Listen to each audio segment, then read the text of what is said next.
This is video number 14, pardon me.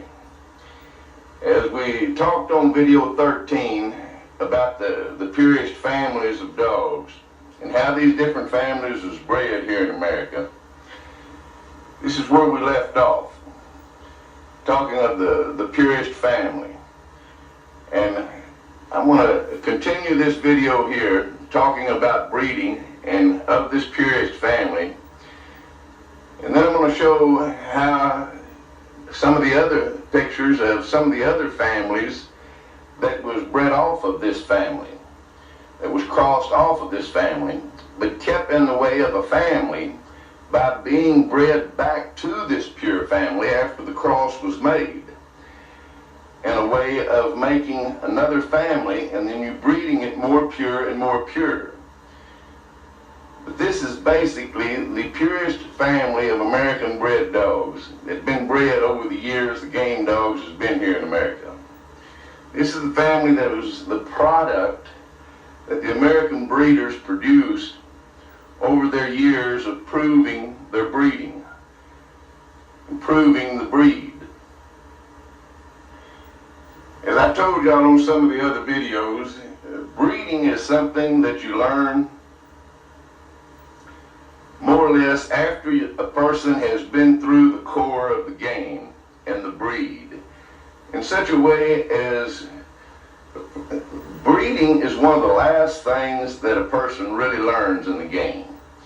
And it's as if throughout the game, from the first beginning years one gets into the game dogs, they get on a continued line in a way of going more towards the pure families and more towards the pure families. And after they've been in the game for many years, they learn more about breeding. And breeding is more or less the last thing that one learns in the game.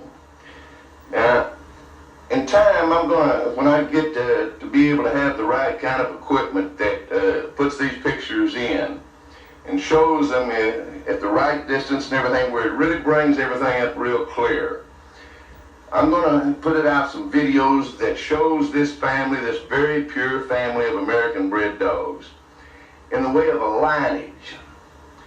I've got pictures that date back into the 1800s that we'll start with, and we'll come all the way up to the present day in this lineage of the purest family. Now these dogs here that I'm going to show you now, we're going to jump from Earl Tudor's time of the 1965, 1970, and in the 1970s, we'll say, on up to the present day time. These dogs that I'm fixing to show you now, they are that purest family of American bred dogs. Like I say, there's around 30 of them today in the United States and throughout the world. And they're all bred pure of this family. Now there's a number of these pure ones that they're not breeding them back to the pure family. They're breeding them to other families. In other words, all the people that's got these dogs, they don't have a male and a female of this purest family. They've only got a male out of it or a female out of it. But there are 2 or 3 breeders that I put these dogs into their yards so that they could continue this pure family.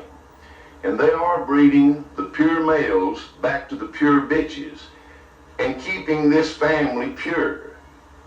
Now, there's been talk about how a very close pure family of dogs will produce freak-type dogs and weaknesses in dogs. Well, this is not true at all. This is some of the things that those people, the dog peddlers, will say. This is some of the things the dog peddlers try to tell other people when they're peddling their dogs, because they don't have real pure family bred dogs. So that's one of the stories they tell about the weaknesses. But this family of dogs here, these pictures that I'm fixing to show you, these are dogs that was bred in the 80s that are alive today. And these dogs, I haven't had any weaknesses in this family of dogs since I've had it. I don't have any kind of squirrely type dogs. These dogs are awfully strong, powerful built dogs with no weaknesses at all. They're very strong dogs. Sometimes I have small litters where that I don't have over a pair in some of the litters. Some of the litters are fours. Most all litters are even numbers, and in most all litters there's a set of twins of the male and the female. And there'll be a twin, such as there'll be 6 in a litter, there'll be 3 sets of twins. And then as I breed different kin of this pure family, mixing the genes a little different, I create a little difference in each litter. It's quite interesting as you really pay attention to this. And like I say, we're on the subject of breeding, which is very deep, and it's got an awful lot to it in this game. Breeding has. So as you hear these stories that I'm telling you, if you can get some blank pedigrees, and take those blank pedigrees and fill them out, fill these dogs' pedigrees out, then you'll be able to understand breeding in such a way as you'll really benefit from it. Being able to understand breeding is something that will teach you the understanding of the way man has been bred over his period of time. And as you learn the breeding of a breed of dogs, such as learning the very purest family and how the other families are of that same breed are outcrossed from that purest family, it will give you an understanding of breeding that you can reverse in such a way as understanding how the United States of America has been bred as to our family's heritage. And you'll be able to understand how other nations also have been bred in such a way as being able to understand yourself and understand your heritage and understand how you're bred. It's just like learning and understanding how these dogs are bred. Now, we've got record here where that we can run these dogs that I'm fixing to show you, these pictures of these dogs. We've got records of heritage that we can show on records that goes back for hundreds of years, a couple of hundred years or more. Now, that's a many generations. I don't know exactly how many generations that is on a dog's pedigree, but it's a lot. But the dog's age is like 7 to 1 to the man. And to be able to find out your own heritage for just 200 years back, you'll see that you won't have but so many generations. Nothing like the numbers of generations that will be on these dogs. But you will, in other words, the people of the United States today, if you can run your heritage back 6 or more generations, you'll be able to understand breeding. It'll just enlighten you so much. But we're talking about something that very few people have the knowledge of. They can show you how their dogs are bred and how they run back so many generations, but they themselves don't have the understanding to be able to show their heritage in a way of knowing how they're bred. This is something that's really becoming more interesting to the people in today's time, such as some churches, libraries, and everything. They're really collecting this data, this material. In other words, where that you can find out a lot more than you might think you can find out, just by going to the library and starting in on it, and they'll direct you in the right way. And they've got companies and everything that even run things back to the part of where that it's becoming easier and easier for someone to find out this information. But I want to show you these pictures now and tell you about these dogs, a little bit about them. And like I say, there's around 30 of this purest family now. And the understanding of them, I've been teaching the understanding of this family and how to breed it. This is something Earl Tudor never did. But I see it in such a way as it'll save someone a lot of time and trouble. In other words, in the direction that they're trying to go with these game dogs. And it's going to be a way that they'll be able to be carried on into the other generations.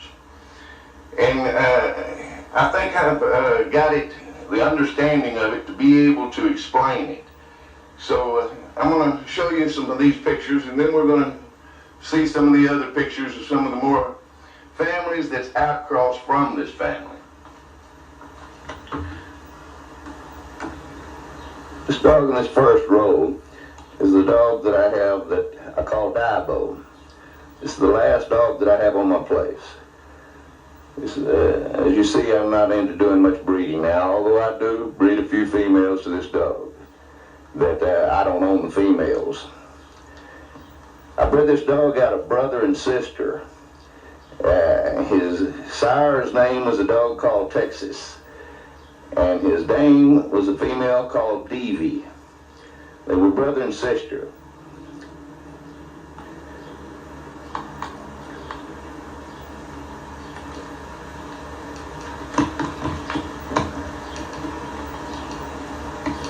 All these pictures are of Dibo.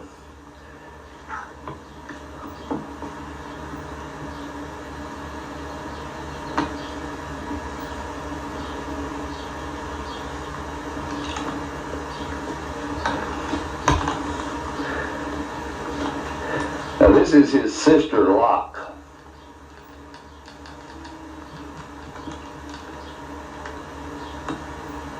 These are the dogs of the purest family that I bred.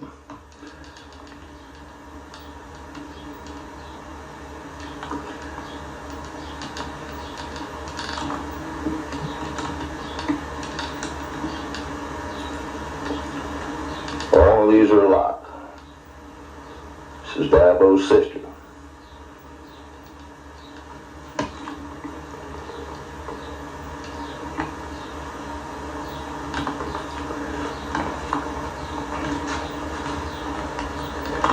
This is a female Lil.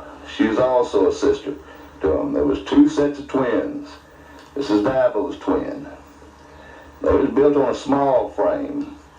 Locke and her twin brother, a dog called Key, it's in New Jersey. They built on a larger frame. They're more leggy. They're very pure. This is Dibo again. He's the last one here on my yard now. This is Locke again. This is Dibo again. And these are two pups out of Dibo and Locke. It's a male and a female.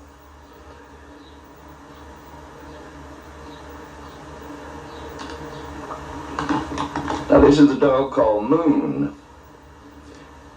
This dog's in Japan now. And Locke is in Holland.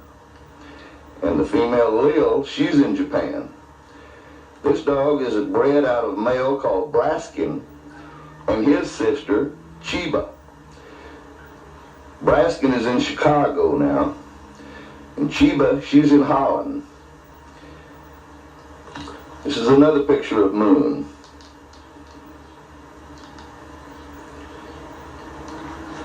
Now this is another picture of another dog called Moon that's out of that same breeding, but a younger litter. This dog's in Holland, sired by Braskin. His dame's a female called Chiba. This is Moon also that's in Holland.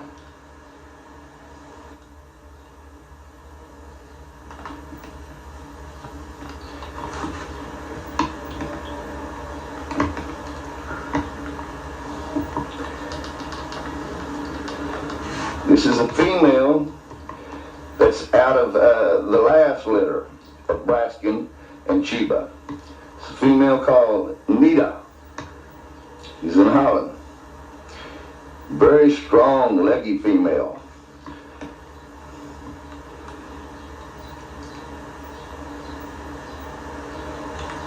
And this is her brother, a dog called Pete. This is Pete again. Beautiful dog. Strong, very powerful dogs. This is Pete again. These dogs are basically chocolate, fawn, and black of this family. The different generations, they'll run different colors. Now, these are some of the purest dogs that I've bred in the 80s, after my years of breeding the dogs, and been in the game since the late 1950s. Like I say, this family only has around 30 of them now, but their numbers are growing pretty fast as to what they've grown in the last number of years here on my yard. On the count, I do have a number of these dogs that I've dealed out over the 80s, and there's several yards where I put a male and a female so that the pure family could be carried on. Now, as we were talking on video number 13 of the family of dogs that was outcrossed off of the purest family of dogs from Earl Tudor's yard, we were speaking of the Louis dog and Miss Spike and Zeke and Butcher Boy and Mike, Hondo, General, Bolio, Miss Spike, and a number of those dogs of this family. I'm going to show you some pictures of the dogs of this family. It'll be a few pictures, but I'm going to show you this family. And over the years, I kept this family breeding it more to the pure dogs of the family it was bred from. And it became a family of itself, but became more pure and more pure. Now, when Zeke left this area, we call this family in this area where we bred this family, we call this family Fitzwater's old Goldie family. We called it the Goldie family. Now, as different dogs from this family left this area, other breeders started calling them the family of dogs by different names, such as some call them the Zeke dogs, Zeke bred dogs. Others call them Bolio's bred dogs. And they formed different names of families as to the way the different people bred them. The dogs of Zeke, as it went out, more or less became more outcross bred. But the different ones, Louis also, and a number of the different ones. But I always kept this family, and I bred it back into more of the pure family. Like I was telling you about the Chopper dog, how I bred the Chopper dog to General's sister, Spring, produced a dog called Puddles. Well, Puddles was bred more or less like the dog called Hondo. It's where I crossed the Lightning family, which was heavy three-quarter Tudor family, with this Goldie family. And then I continued to breed it back more pure. And I came more into my families than Frank Fitzwater's family. Now, I had a female here, one of the last females that Frank Fitzwater bred. A black female I call Frankie. She was bred more of the purest breeding from Fitzwater's old Goldie dog that we had bred in this area. Frank had gotten a female from Bob Mayfield, which was this very strong Leitner family bred female, and bred it to his old Goldie dog. And he kept that Leitner stuff very pure. And this female that I ended up with, I was breeding her back to the pure family from Tudor. The pictures that I just showed you, those dogs. But that was one of the last families that I got rid of, as I held on to nothing but the pure families. But I want to show you these pictures and call these dogs out to you of this family here that we talked of on video number 12 and 13. And there's lots of very famous dogs in this family. Lots of well-known dogs that's in this family. And like I say, it numbers The numbers in this family number quite a few in today's time. I just really wouldn't know what number to guess at them. But the numbers are of what you could call this family. They number pretty good now. But they're still one of the smaller numbers of families there are in the game. There's a few more families that is more pure than this family. And they number less in numbers, such as the old Lightning family. That family numbers fewer in numbers. That was the next to the last family that I got rid of. It was a family that was bred, I bred it up to the part of purity that was very close pure to the purest family. In other words, I bred that throughout my years, and I brought that family back very pure. It was the second purest family I had as I ended up my years. This is a picture of Zeke. This was when I had him matched in Mississippi in a Leo Canard and his bulldog. That's my wife Phyllis that's holding him. He's a very good head fighting dog, very good dog.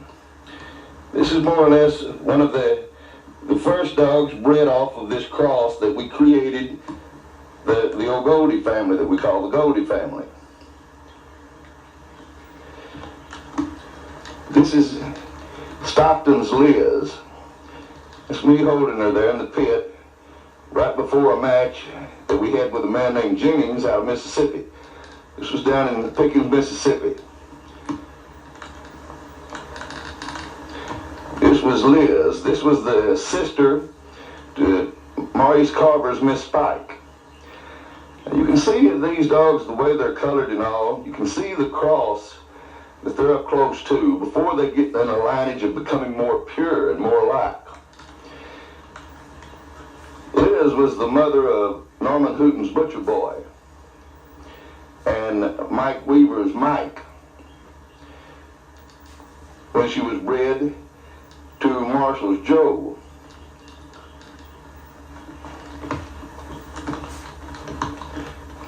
This is Louie.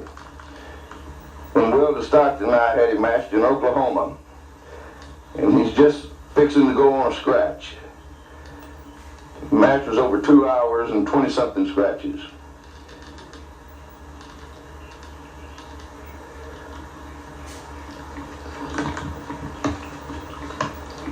This is Weldon Stockton on the right, myself on the left holding Louie after we come out of the pit. That was somewhere around 1970. Louie was bred off of his dame was Womack's Mert, bred to a dog called Jug, which was Liz's brother. This is Norman Hooton and his Butcher Boy dog, which was out of Liz and Marshall's Joe. All these dogs are of this same family. This is Butcher Boy's brother, a dog called Mike, Ed Weaver's Mike. He won several matches with him. Very hard-biting dog.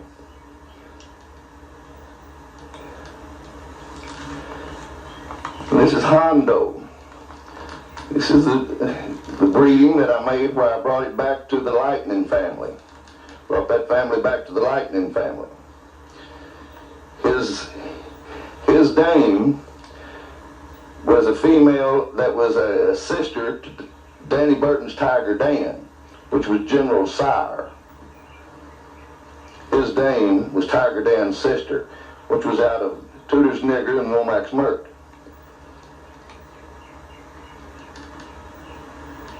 This is the dog Tiger Dan, Danny Burton's Tiger Dan. This is the dog that I bred when I took Womack's Mert to Earl Tudor's yard and bred to Tudor's Nigger. This is one of the dogs that I give Earl for stud fee. He was a very good dog, very deep, dead game dog, had lots of ability. It's one of Earl Tudor's harnesses that's on there. I think that belonged to his demon dog. I'm not sure. but it was one of his very old harnesses that he gave Danny Burton.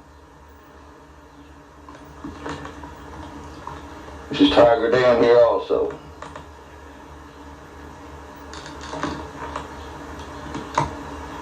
Tiger Dan was, he was of that family, of the Goldie family, where that I had taken Mert, which was one of the first crosses out of Goldie, Zeke's sister, and took her and bred her to Tudor's nigger, and that produced Tiger Dan and Hondo's mother and that litter. And as that made that family become more pure. Now, as Danny Burton had the Spooky female, which was, Spooky was the one that Earl Tudor gave Danny and his wife Bernice. And she was of Earl's purest family. She was of the purest family from Nigger and his sister Snip. This is Spooky when she was owned by Danny Burton. This is her when she was just a puppy. This is of Earl's purest family. That's her with that harness on that belonged to Demon. That's when she's getting a little more age on her.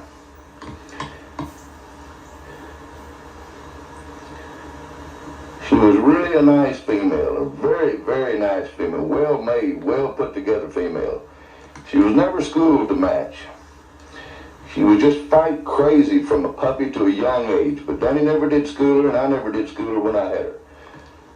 Now Danny took and got Tiger Dan from Earl, and he was the stud peep, Tiger Dan, on that mating. And then when he bred him back to Spooky, the offsprings were even on a more pure level of that family. It became the purest level of that family, such as Butcher Boy, Weaver's Mike, Stockton's Louie, Carver's Miss Spike, Zeke, all of those dogs of that family. But mating that when Danny Burton bred Tiger Dan back to Spooky, it brought the family even more pure. From that mating produced General. This is General when he was here on my yard. I've got other pictures of him that I'm going to show when I really tell about his matches. And it'll be on a different video.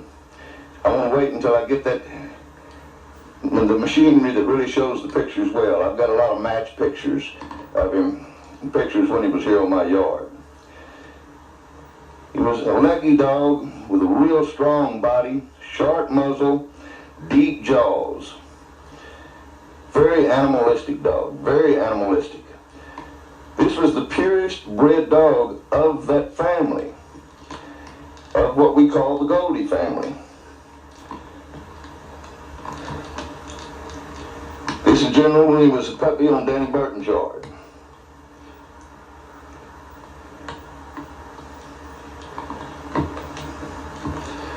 This was when he was a young puppy.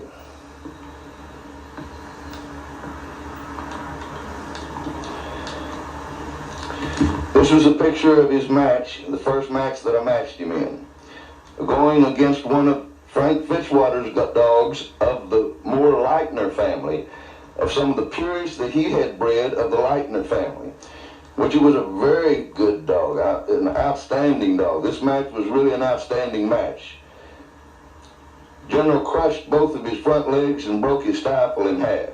And when I say crushed his front legs, he went from the foot all the way up to the shoulder and absolutely crushed him with each bite. He was going against the dog called Duke. Duke was a very good head fighting dog, one of the strongest of that family. And he was in real good condition. A boy up here, the name of Billy Perdue, conditioned him. I was going against Frank Fitzwater and Billy Perdue in this match. And this is me and my wife and the trophy that we won with that match, trophy for best dog of the show. This was in the early 70s. This was after I had bought General and schooled him out. And this was his first match. This is Earl Tudor and Black Jack Jr. This was the last great outstanding dog that the game had seen. This was the most outstanding dog that had been bred here in America from this purest family. This was back in the 1920s. The next great dog to come along of this family was like 50 years later when General showed up. But this is his heritage, and he was the last great outstanding dog that was in the American game dog.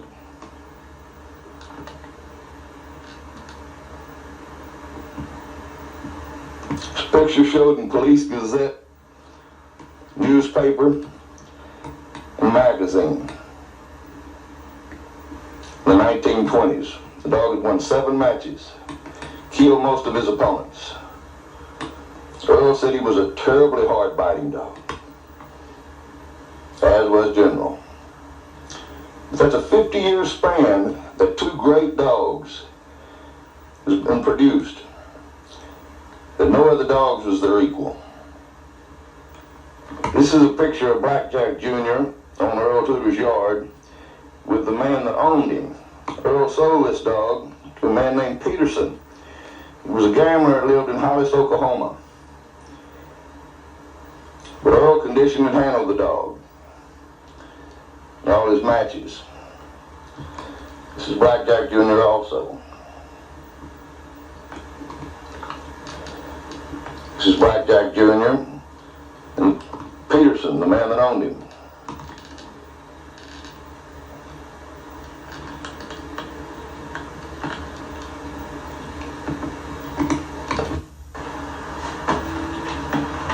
I want to go a little further with the subject of breeding while we're on this subject in this video. You know, like I was talking, this is one of the number one interest in the game is, in a way, this is where the game, this is the area that the game leads you as you're in the game more years. You'll hear many different stories about breeding throughout the game in your beginning years especially. And these different stories are created from the dog peddlers in the game. That's generally the people that they breed dogs to sell. And they buy dogs and breed dogs to sell. And they really don't have an understanding from the core of the game of breeding. And they turn and twist the stories about breeding to fit their yard of dogs. And then you have to go through a process of learning about all of that and being able to prove those stories as what's truth and what's not truth about breeding. But like I was telling you, this is a very deep subject, and it's very interesting as you learn more of it. And the way that you can really learn this by taking this video like we've talked in the last 3 videos about breeding, and get you some blank pedigree papers and put these dogs down of these different families that I'm talking about, these 2 families that I'm talking about, the very purest family and this family that has been bred off of them. The one that we've been talking about, Miss Spike, Bo Leo, Zeke, Louie, and those Butcher Boy, the dogs of that family, General, and whatever. But you should have the understanding of being able to fill out pedigrees at this time. In other words, it's very easy to research these dogs. All these dogs are well-known dogs, other than the ones that are alive today in time. They're not all that well-known, but their breeding is that well-known. Of those purest families, those are all through the records of the game, to the part of where even the youngest of a beginner today can fill out a pedigree blank on those purest dogs that I showed you there, from the different pedigrees that they've seen through the game. These dogs' pedigrees are throughout the game, and as their sires and their dames and their grandsires and granddames. They're all throughout the game. Very easy to research and fill out these pedigrees. The amount of understanding that you'll learn by being able to see this video and hear these stories I'm telling you and make out a pedigree and look at this pedigree and see how these dogs have been bred and see the way the different families of the American game dogs have been bred like this from the purest family of the American breeder's understanding. Now, this is going to take you into a different level of understanding. This is going to show you, such as, like, let me explain to you about how the different families gets bred. Such as this Butcher Boy family, this Zeke family, this Goldie family is what we called it here in this area where it was bred. In its last era of time, as the families was crossed between Lightner and Tudor with some Kobe on them. And more or less of the more pure-bred families of American dogs was bred and came up to this time. Well, it's like Maurice Carver. He had a number of dogs of this particular family, the outcross family that's outcrossed off of Tudor's purest family. But over his years, Maurice didn't breed those families of dogs that he had, those more pure families. It wasn't the purest family. He didn't go on to that purest family. He wasn't able to create the purest family on his yard. And he took his families of dogs that was bred very close to Earl Tudor's yard, and he crossed them together. Then later, he got some of the Eli family of dogs in there, which was not a true bred family of dogs, which Eli's mother was of unknown breeding that came by way of the blind Billy dog, that its owner, Floyd Boudreaux, he never knew the breeding of the dog. That's some unknown breeding there, so that's very outcross. And as Maurice crossed those different families together, he went the other way. He created that family becoming more outcrossed and more outcrossed, like we was talking in video 13. It became more outcrossed and more outcrossed as he dealed it off of his yard. Then those different families of Carver dogs was crossed together, and they still became more outcrossed to the part of now, here in 1991, those dogs that he started dealing in the 70s of this family, such as Miss Spike. The way that he bred those dogs, and then when they was bred back to one another in different areas, mostly the south of the United States, Georgia, Alabama, Mississippi, Florida, on through that area, the Carolinas, and that's where the largest part of the dogs Maurice dealed into the United States went, and that's where a lot of the breeding of what they call Carver dogs and was bred and are still being bred. Well, at this time, to explain to you how the percentage runs in numbers, and we're talking about the different numbers that's within a family of dogs. What you could call, what we will call the Carver bred dogs of today, they are the dogs of the most outcrossed breeding within a family. Their genetics show that they have more crosses of different families all throughout their heritage. Now, they are the largest number in a family. They are the largest number of the breed that's within the American game dogs, such as those most outcrossed catterbred dogs. They are the ones that number the largest in number. But as you go back to the more pure families that those dogs was bred from, those dogs in those more pure families, they're in less number as they get more pure.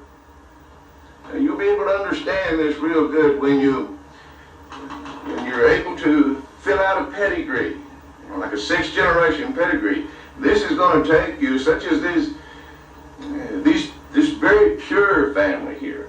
If you fill out a 6th generation pedigree on that, it's going to start in the 90s here, and it's going to take you all the way back into Earl Tudor's yard.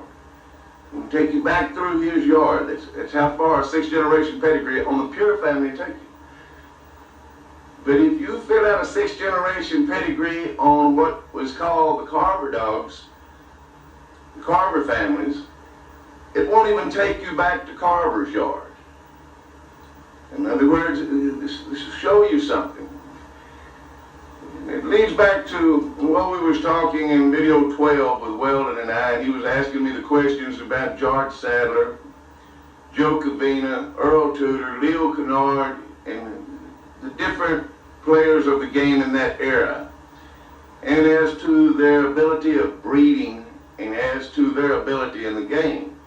Well, you're going to check in the pedigrees of today's dogs, and you'll see how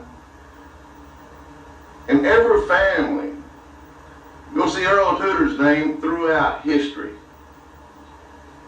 Where that you'll see those other men's names very little. So that's going to show you and teach you something about where the level of understanding of breeding was. Now, it's not to say that they didn't breed lots of dogs, because they did. They bred lots of dogs, and I would say even more so that those men bred more dogs, more litters of dogs than Earl Tudor bred.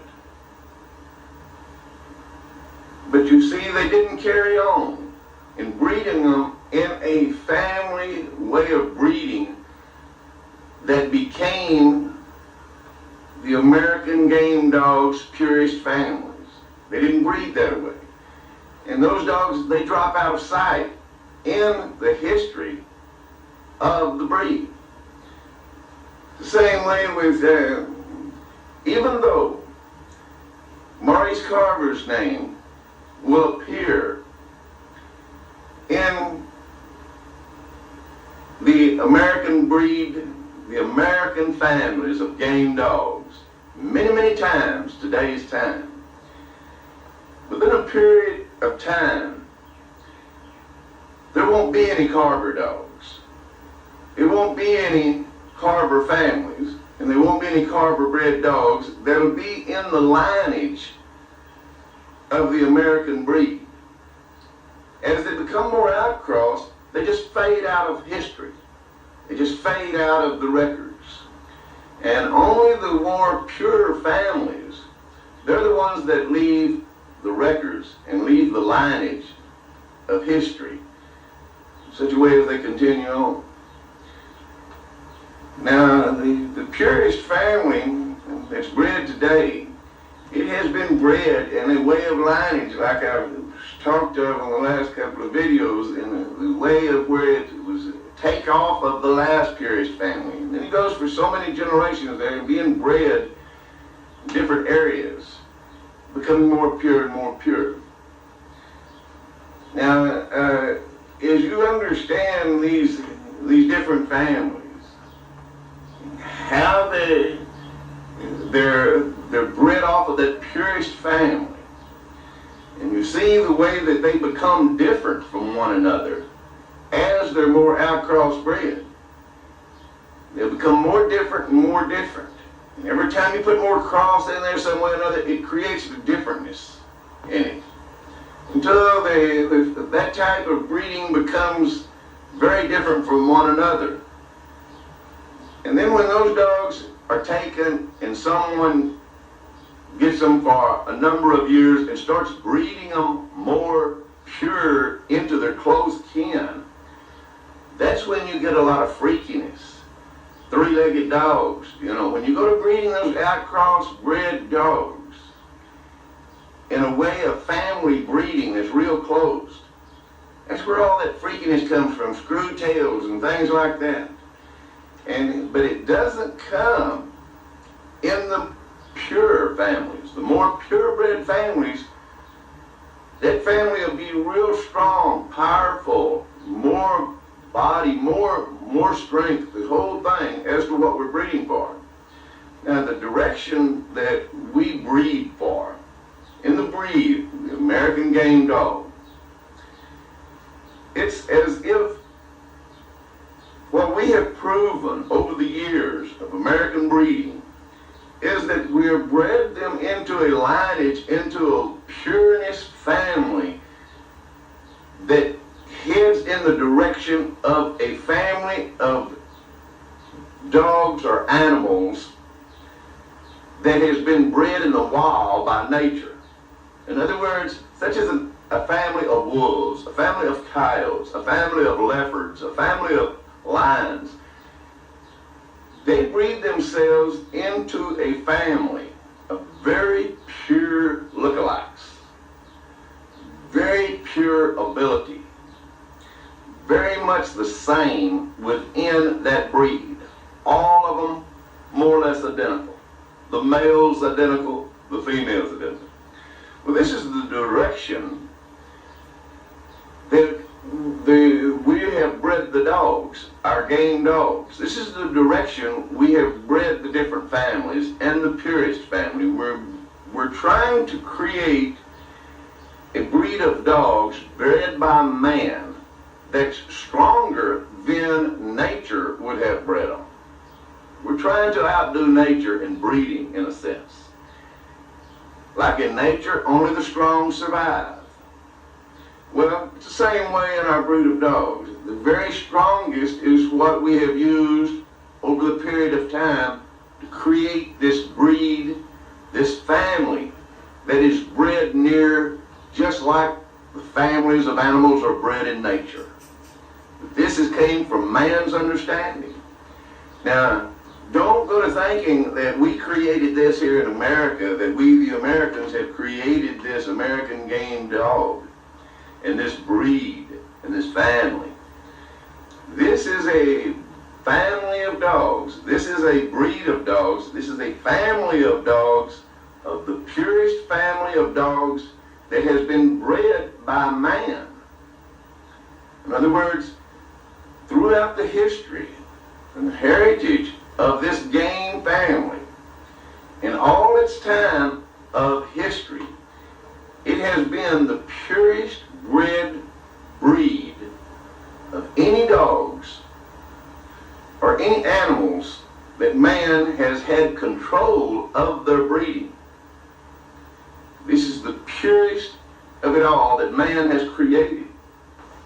In other words, this lineage of this pure family that's like nature, this lineage has been bred throughout its time alongside man in man's heritage.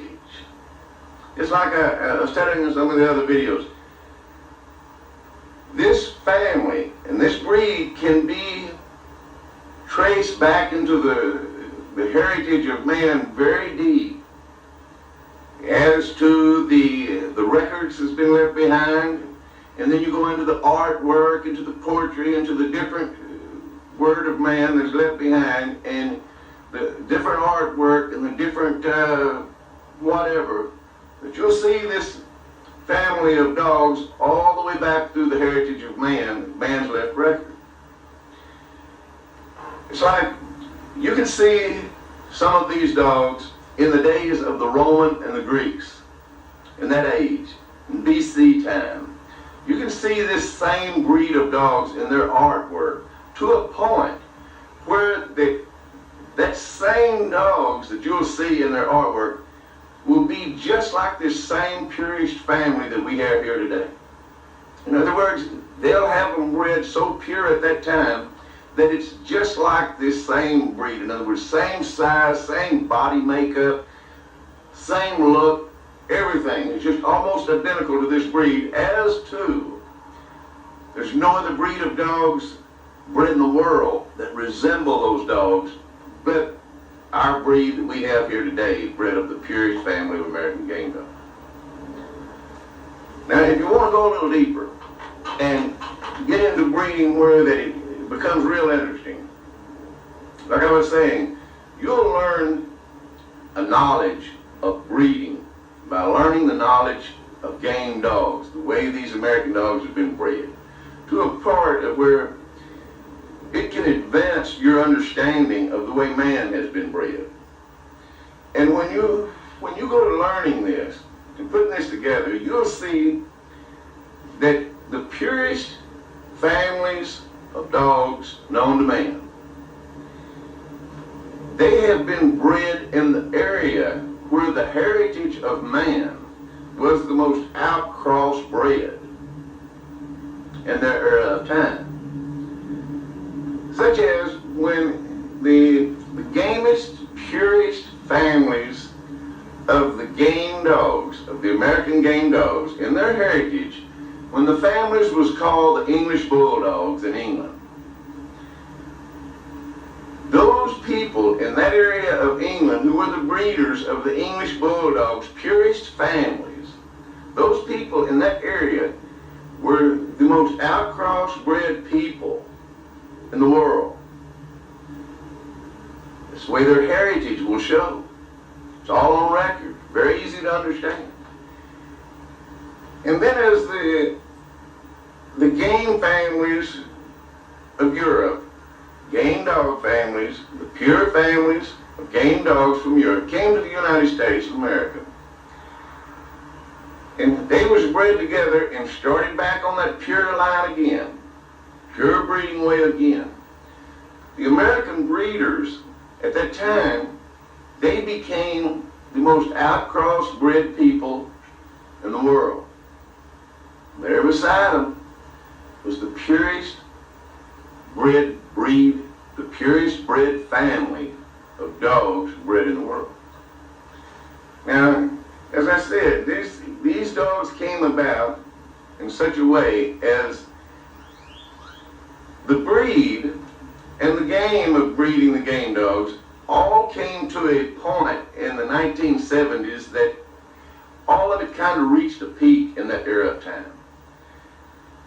Our understanding of conditioning reached a peak in that time. Our understanding of breeding, our understanding of the breed and the family breeding that we had reached was producing such superior dogs, such strength, that they're stronger than any breed of animal, and gamer than any breed of animal bred by nature.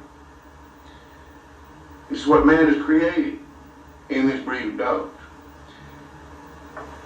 As you understand the way the dogs have been bred, and they came through all this lineage of history and heritage and continue to be bred more pure, and more pure, and more pure, as they became more like nature, more like the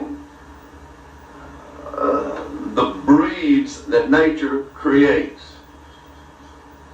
You see that most all the other breeds of animals that man has taken over and take control of their breeding has went the other way. They've been more outcrossed. Now there's some breeds, such as the greyhound, such as the thoroughbred racehorses,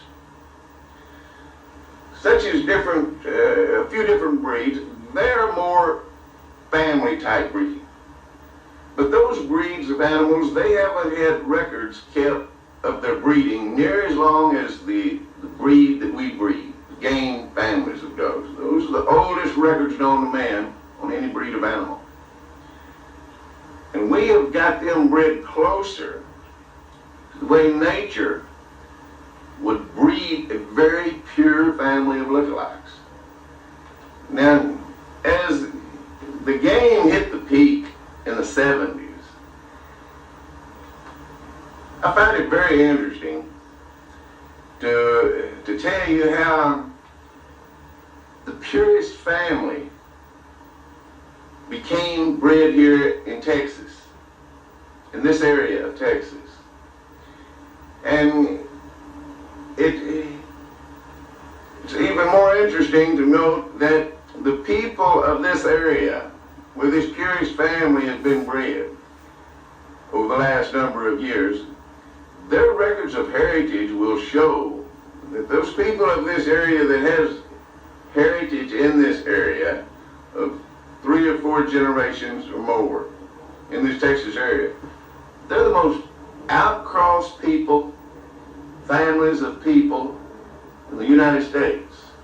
The United States being the most outcross bred people in the world. And it kind of brings you back to that part of understanding of knowing how those two features has traveled along beside one another in such a way as the game dog, the purest family bred here in Texas, and the most outcrossed heritage bred here in Texas. But in the last so many years, throughout the 80s, this family, this very purest family, has been leaving Texas in the way of where that is now being bred across the United States and in different nations throughout the world. And they're getting the very purest family is going to more yards and more yards throughout the world. And it's being bred not by just the most out-crossbred people. I see it as an era of time that things are really changing within this breed. It can get to where it'll sound a little weird the way I'm explaining this. But this is truth that I'm telling you, that the records show. Our history of the breed, the records show this has been happening all along. I'm not talking about what's going to happen. I'm talking about what's already happened that's on record for you to understand in a way of being able to research it out. Don't just listen to what I've got to say. Research it out and you'll gain the same understanding that I'm telling you about. And then you'll be like me, you'll say, well, I'll be, I wonder how it happened, and how it came about being this way. But this is just the way it came about being. The dogs of the inner core of this breed, they're the purest bred families. And as they go out into the largest numbers, they're the most outcrossed. Now, this should give you an understanding of breeding in such a way as what we're after in this game. We're after the strongest, most powerful, animalistic breed of dogs known to man. But this will show you what you want. In other words, what we're trying to do, we're trying to get back to that point of nature. But it will be something that man has taken control of and proved his understanding of nature in such a way as even the conditioning part of a dog. In other words, you're wanting to condition a dog that's going to be matched into one of its own. Same weight, same sex. In a contest to prove which one is the strongest, which one is the most animalistic, which one is that one that is the closest to the way nature would breed them. Well, this is what we've proven over the history of the game. This is the direction we've taken. Now, to have a dogs like this, in other words, this doesn't mean that they're going to be on a wall, the wildness of nature. This means this is a breed that man has control of.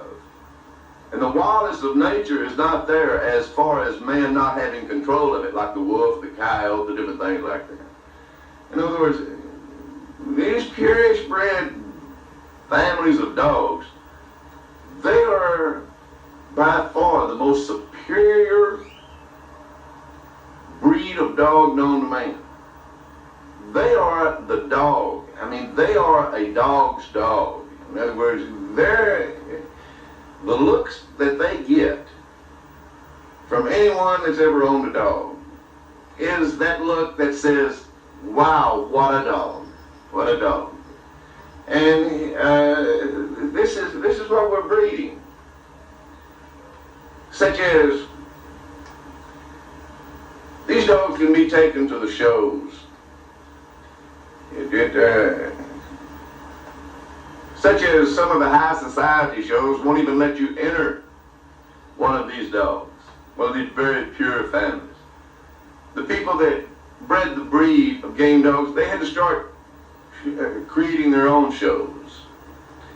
Now the Staffordshires, the more outcrossed dogs of this breed, they show them, and they by far led the shows in first place wins. The Staffordshire breeds did. Well, they're just an outcrossed breed that's been bred off of this breed that we have of very pure dogs.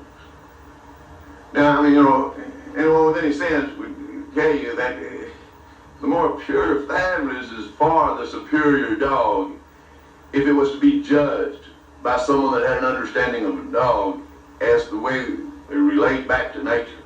I mean, the judges would have to give these dogs the number one. I mean, as to the way they've been bred over the history. Where all your other breeds of dogs, when you go to learning the breeding subject, and you go back into the Staffordshires, the English Bulldogs, the Mastiffs, the Terriers, all the other breeds of dogs, some of those dogs are going to be bred closer to this purest family of mankind's dogs that is bred towards nature. All the other breeds are going to be bred off of that family. Their heritage will go back to the family of purest bred dogs that man had bred in that era of time when those different breeds were created. And today in time we have probably well over 800 breeds. I would say closer to 1,000 different breeds in today's time. Now many of those breeds was bred by the crossing of those different breeds, and different breeds that had been bred off of the crossing of the gamest breed. That's the way they'll show. Many of those different breeds won't have the history of their breed that can go back far enough to show you how they were created. Many of those breeds don't. Some of the breeds do. But as you learn breeding of the game family of dogs, it will teach you the understanding of the breeding of all breeds of dogs. All breeds of dogs.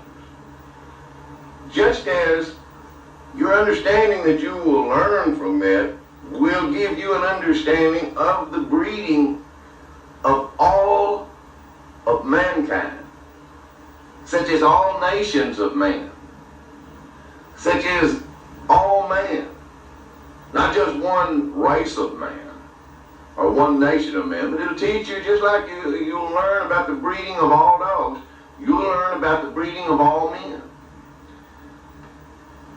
And all of this is documented and on record for anyone to be able to research and learn this. But I wanted to go on a little further with it and tell you about it at a time when it can tie in to what we're talking about on these videos, that tie into these families of dogs that all of you game dog people that seeing these videos, that y'all have understanding about. You can start from this point in a way of being able to show all this on paper, on pedigree and on record, so that you can understand it. And I believe it'll help you out in ways of learning lots of things when you learn about breeding.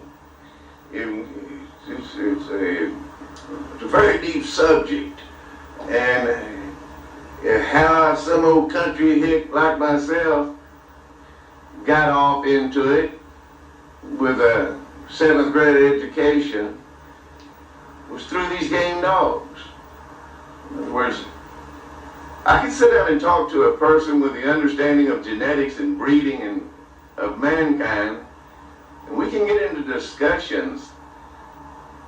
And I can go to explaining my understanding that I've learned from what I've learned of breeding the American game dogs. Their mouth drops. They become amazed at the things that I'm telling them. And I'm able to explain it in such a way as anyone can understand it. And this is what I've learned from spending so many hours, so many days and years with an interest of game dogs and the subject of breeding.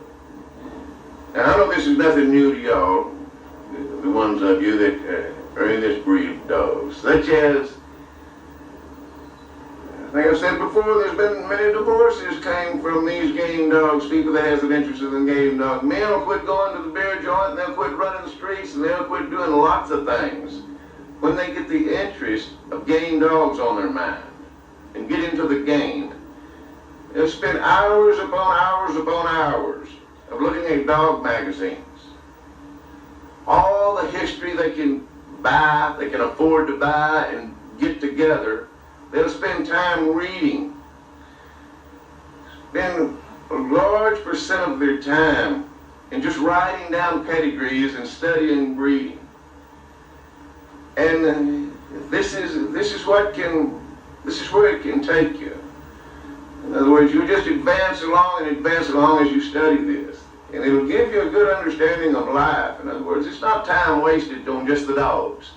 It'll give you a good understanding of life as you go on in life. You learn more and more about these dogs in such a way as it'll feed back and it'll give you the understanding of people, the understanding of yourself, and the breeding of how we've all been bred. This is a game that's at this time, you know, it's pretty well looked down upon by the society of law that doesn't have any understanding of the breed.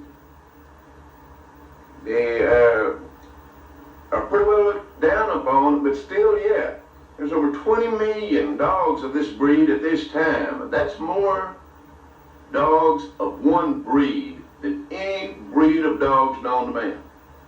Where in the 1970s and before, this breed had the smallest number of dogs within the breed of any breed of dogs known to man. It had the smallest number.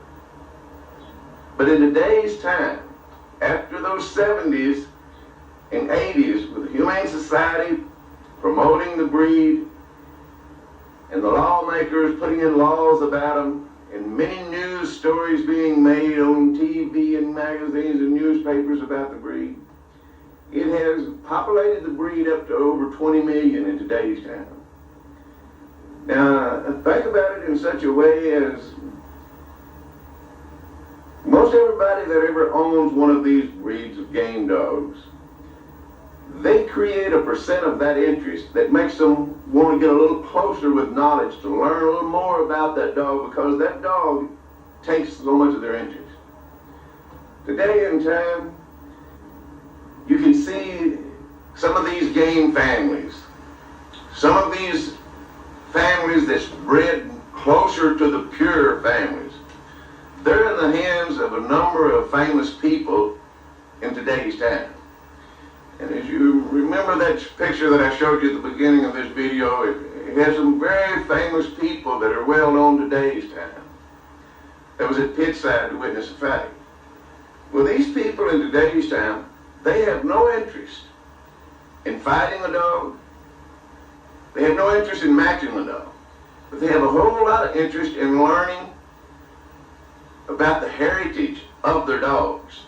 They want to know about their matches. They want to know all about the heritage of that breed of dog that they've got now. A number of the sporting people, a number of the professional sport people, football, basketball, boxers, a lot of movie stars. Michael Jackson has one. A number of well-known people throughout our society today has some of the more purebred families. In other words, they don't have those purest bred families.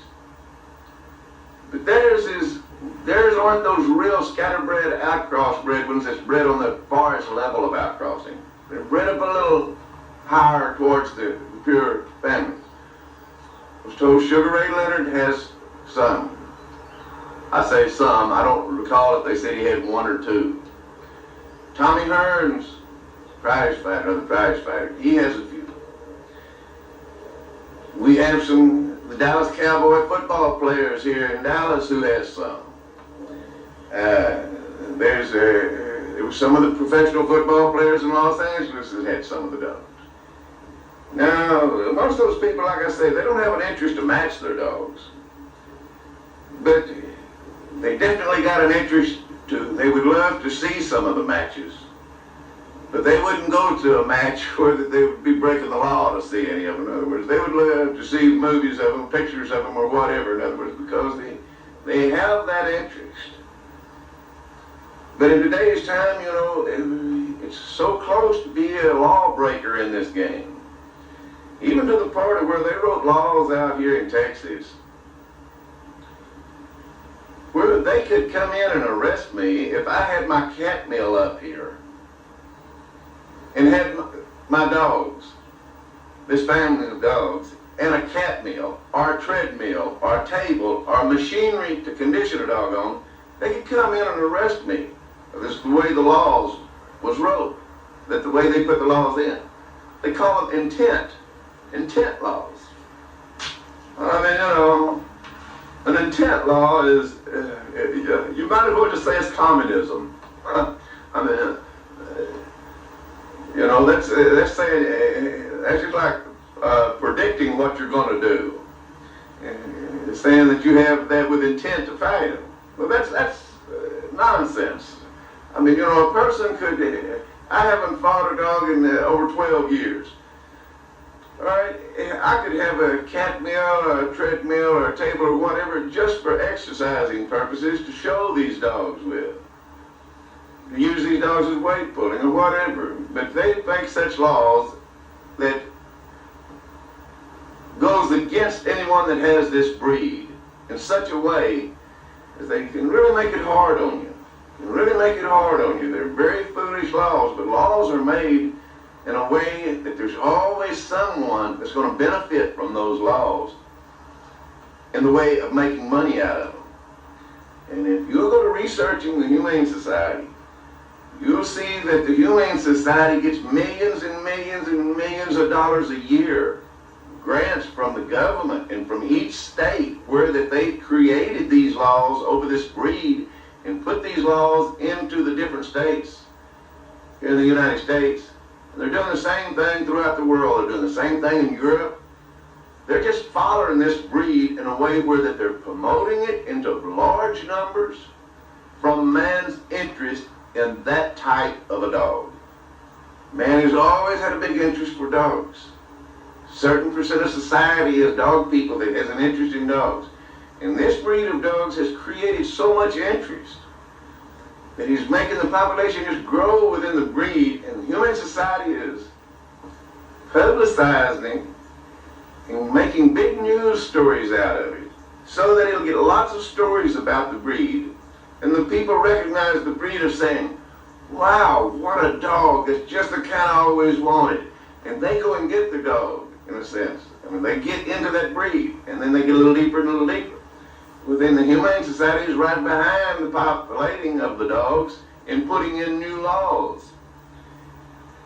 They tell people to make watchdogs out of these dogs. They make great watchdogs, and people turn them into a watchdog. And these dogs are bred so game, they're not going to run out there and bite a burglar on the leg or bite someone on the leg and let go and run. They're going to go for their throat and try to kill them. In the sense that that's the amount of strength and gameness that they've been bred for throughout time.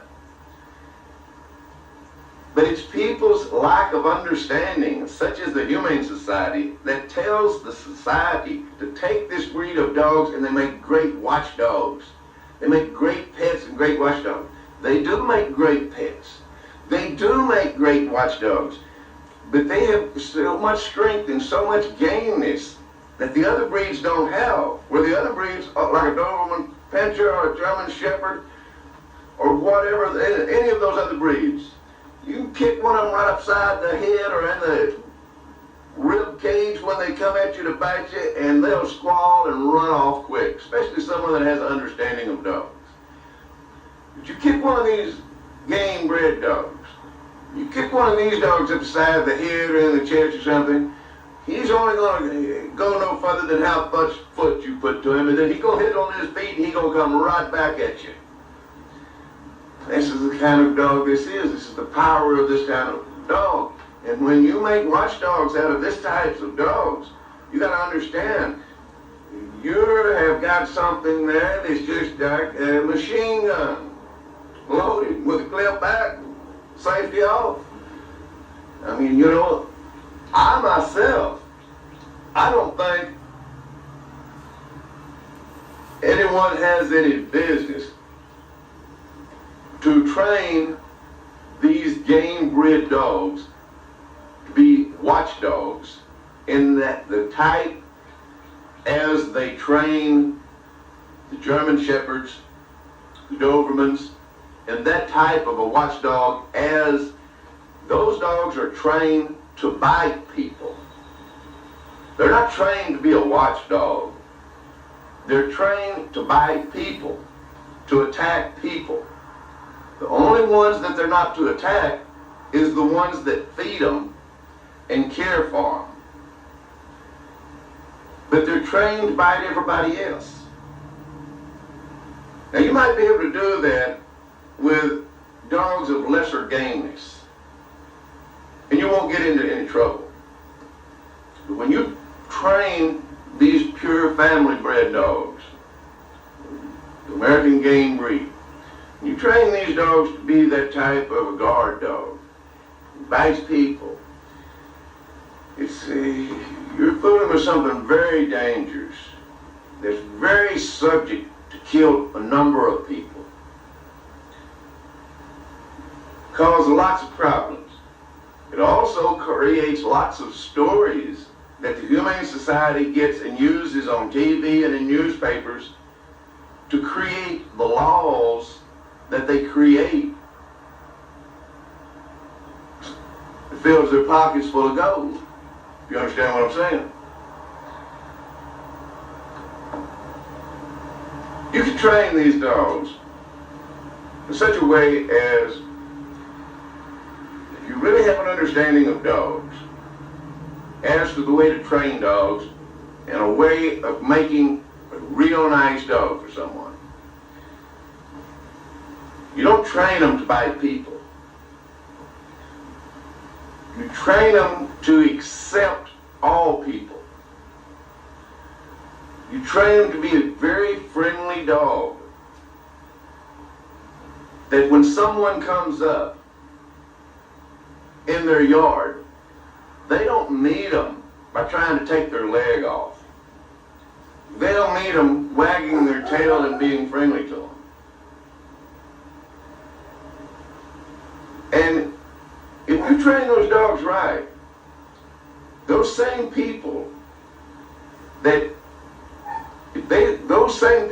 come around, if they was to try to come around when they're not supposed to be coming around, say they come around at night, those dogs would bark at them and meet them with a different way. They would more or less show the watchdog in them would start coming out at that time. If someone was to come to with ill feelings on their mind, we'll say, to create problems, those dogs wouldn't meet them with the wagging of the tail and the real friendliness. They would meet them in a different way.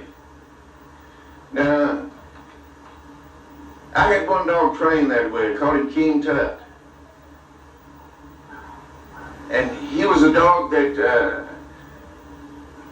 he was friendly to everybody. Friendly to everybody. But no one could touch him. Anyone ever tried to touch him, he would let them know to never do it again. And they would never try again. But he wouldn't bite them. But he'd let them know when he got through with them, they would never try to touch that dog again. Although he'd be standing there wagging his tail and just as friendly. But that dog was real close to me. And that dog would sit at my feet. I'd let him run loose on the yard. When there'd be people around sitting out under the tree and we'd be gathered around talking, that dog would sit at my feet and he would get between me and anyone. And if someone got up on their feet, out of their chair, and start making movement, that dog would stand up on his feet and he would just sort of watch that person. And now, if that person was to try to hit me in the head with a stick or something, I'm sure that dog would be on that person in a minute. But that dog wasn't trained to bite people in a way of attacking people. The people of today's time that has listened to the Humane Societies, they have got the dogs and trained them in the way they train Dobermans and German Shepherds, in a way of making them aggressive to people. And it's created lots of laws. It's created lots of stories that created lots of laws. There's been lots of people in the United States